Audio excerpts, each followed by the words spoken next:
Hey guys, welcome back to Stylight. இன்றைக்கி வந்து நம்ம இவங்களுக்கு ரிசப்ஷன் லுக்கும் முகூர்த்தம் லுக்கும் எப்படி பண்ணுறது அப்படின்றத பார்க்க போகிறோம். பிரைட் வந்து எனக்கு வீட்டுக்கு வந்து மேக்கப் பண்ணுங்கள் சிஸ்டர் அப்படின்னு சொல்லி கேட்டிருந்தாங்க. நம்மளுமே வீட்டுக்கு வந்து லொக்கேஷன் அவங்க சென்ட் பண்ணியிருந்தாங்க. அப்படியே தேடின்னு போயிட்டோம். இங்கே பார்த்தீங்கன்னா ரூம் வந்து நம்மளுக்கு ஏசி தான் இருக்கணுன்ற அவசியம் கிடையாது. இந்த ரூமே வந்து பெருசாக ஏசி இல்லை. நம்மளுக்கு வந்து இருந்தாலுமே வந்து மேக்கப் பண்ணும் போது, அதாவது மேக்கப் முடிச்சது அப்புறமா கூட நம்மளுக்கு ஸ்வெட் வரலாம். ஸ்வெட் வந்துச்சுன்னா நம்ம டேப் பண்ணி எடுத்தோன்னா அந்த ஸ்வெட் மட்டும் டிஷ்யூவில் வந்துடும். ஆனால் நம்ம மேக்கப் பண்ணும்போது, அதாவது பேஸ் பண்ணுறோம் பார்த்தீங்களா, இந்த மாய்ஸ்சரைசர், டோனர் இதெல்லாம் போடும்போது உள்ளேருந்து ஸ்வெட் வந்துகிட்டே இருந்துச்சுன்னா அந்த ஸ்கின்னை வந்து அப்சர்வ் பண்ணுறது ரொம்ப கஷ்டமாக இருக்கும். லைக் அந்த ஸ்கின்னுக்குள்ளே நம்மளோட மேக்கப் வந்து செட் ஆகிறது ரொம்ப கஷ்டமாக இருக்கும். அதனால் மேக்கப் வந்து நம்மளுக்கு பேச்சஸோ இல்லை சீக்கிரமாக வந்து வழுக்கின்னு வருது சொல்லுவாங்க பார்த்தீங்களா, அந்த மாதிரி வர்றதுக்கு நிறைய சான்சஸ் இருக்குது. ஆனால் நாங்கள் இதுக்கு சான்ஸ் கொடுக்கவே கிடையாது. நாங்கள் என்ன பண்ணோம் அப்படின்னு பார்த்தீங்கன்னா 2 டேபிள் ஃபேன் வச்சுட்டோம். ஜன்னலும் வந்து சுற்றி இருந்த ஜன்னல் எல்லாத்தையுமே வந்து ஓப்பன் பண்ணிவிட்டு நம்ம பேஸை வந்து நல்லா கொடுத்துடலாம் அப்படின்னு சொல்லிட்டு பேஸ் கம்ப்ளீட் பண்ணுற வரைக்கும் நம்ம நல்லா காத்தோட்டமாகவே அவங்கள வச்சுட்டு இருந்தோம்.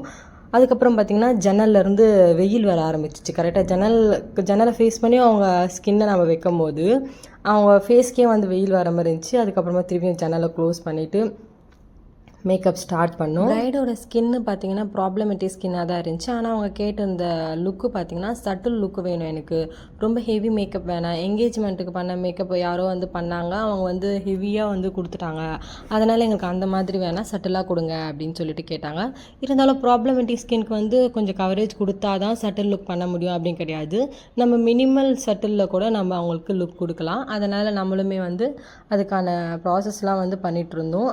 நார்மலாக வந்து ஃபவுண்டேஷன் கொடுத்துட்டு அதுக்கு மேலே வந்து ஹெச்டி கவரேஜ் கொடுக்குற மாதிரி பண்ணியிருந்தோம். லுக்குமே வந்து ஓரளவுக்கு நல்லா வந்தது.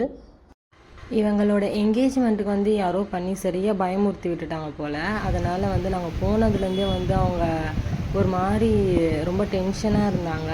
எப்படி பண்ணுவீங்க, முதல்ல எனக்கு இந்த மாதிரி சொதப்பிட்டாங்க அப்படின்ட்டு. நான் லேஷஸ் வைக்கும் போது கூட அவங்க கேட்டாங்க, அக்கா போன முறை வச்ச லேஷஸ் ரொம்ப திக்காக இருந்துச்சு, எனக்கு பிடிக்கவே இல்லை, இது காமிங்க, இல்லை லேஷஸ் வேணால் நம்ம அவாய்ட் பண்ணிடலாம் அப்படின்னாங்க.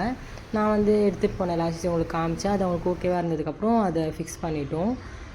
இவங்களோட ஹேருமே வந்து ரொம்ப ஃப்ரிஸி ஹேராக இருந்துச்சு. இதை வந்து நாங்கள் ஃபஸ்ட்டு அயனிங் கொடுத்துட்டோம். அயனிங் கொடுத்ததுக்கப்புறமா வந்து க்ரிம்பிங் ஸ்டார்ட் பண்ணோம். நிறைய பேபி ஹேர்ஸுமே இருந்துச்சு. இதை வந்து டேஃப்ட் பண்ணி நாங்கள் எல்லாத்தையும் வந்து செக்யூர் பண்ணிட்டோம். பரவாயில்ல, நாங்கள் மேக்கப் பண்ண ஸ்டார்ட் பண்ணதுலேருந்து ஓரளவுக்கு முடிக்கிற வரைக்கும் ஒரு டிஸ்டர்பன்ஸ் நிறைய கொடுக்கல அவங்க. நாங்கள் பிரைட் கிட்ட வந்து போகிறதுக்கு முன்னாடி வந்து சொல்லியிருந்தோம், நிறைய பேர் வந்து டிஸ்டர்ப் பண்ணாமல் அது மட்டும் நீங்கள் பார்த்துக்கிட்டிங்கன்னா நம்ம நல்லா பண்ணிடலாம் அப்படின்னு சொன்னோம். அதேமாதிரி அவங்களும் கொஞ்சம் கோஆப்ரேட் பண்ணி நிறைய டிஸ்டர்பன்ஸ் இல்லாமல் பார்த்துக்கிட்டாங்க. அதனால் நாங்களும் வந்து ஃப்ரீயாக வந்து மேக்கப் பண்ணிட்டோம். இதுதான் இவங்களோட அவுட்புட்டு. ரொம்ப சட்டிலாகவும் லைக் அவங்களோட அந்த பிளாக் மார்க்ஸு, ப்ராப்ளமேட்டிக் ஸ்கின் எல்லாம் ஓரளவுக்கு ஹைட் பண்ணி நம்ம இவங்களுக்கு மேக்கப் கொடுத்துவோம். சட்டிலாகவும் கொடுத்துருக்கோம். ஹேர் வந்து பார்த்திங்கன்னா நான் சொன்னேன் அவங்களுக்கு ஒரு 2 ஃப்ளார் வைங்க ஓகேவாக இருக்கும் அப்படின்னு சொல்லிட்டு. அவங்களுக்கு 3 வைக்கவே வந்து ரொம்ப ஒரு மாதிரி வெயிட்டாக இருந்த மாதிரி தான் ஃபீல் பண்ணாங்க. இருந்தாலும் நான் மேனேஜ் பண்ணிக்கிறேன்க்கா அப்படின்னு சொல்லிட்டாங்க அவங்க. பாருங்கள், இந்த ஹாப்பினஸ், இவங்ககிட்ட இருந்து வர ஸ்மைல் தான் நமக்கு நல்ல ஒரு ரிவ்யூன்னு நினைக்கிறேன். உங்களுக்குமே இந்த மேக்கப் பிடிச்சிருக்கோன்னு நினைக்கிறேன். மார்னிங் லுக் எப்படி இருக்குது அப்படின்றத பார்க்கலாம் வாங்க. மார்னிங் வந்து என்னால் ஃபுல் வீடியோவாக கவர் பண்ண முடியல. அதனால் மேக்கப்பெல்லாம் முடிச்சுட்டு கிளம்பும் போது மட்டும் ஒரு 2-3 கிளிப் எடுத்தேன். அதுதான் இது. அவுட்புட்டும் வந்து ரொம்ப சூப்பராக வந்துச்சு உங்களுக்கு மார்னிங்குமே. இந்த வீடியோ உங்களுக்கு பிடிச்சிருக்கோன்னு நினைக்கிறேன். இந்த வீடியோ உங்களுக்கு பிடிச்சிருந்துச்சின்னா லைக் பண்ணுங்கள், ஷேர் பண்ணுங்கள், கமெண்ட் பண்ணுங்கள். மறக்காமல் நம்ம சேனலை சப்ஸ்கிரைப் பண்ணிக்கோங்க. நிறைய பேர் நம்ம வீடியோ மட்டும் பார்க்குறீங்க, ஆனால் சப்ஸ்கிரைப் பண்ண மறந்துடுறீங்க. மறக்காமல் சப்ஸ்கிரைப் பண்ணிக்கோங்க. இன்னும் ஒரு நல்ல வீடியோவோட நான் உங்களை வந்து மீட் பண்ணுறேன். அது வரைக்கும் until then tata, bye bye.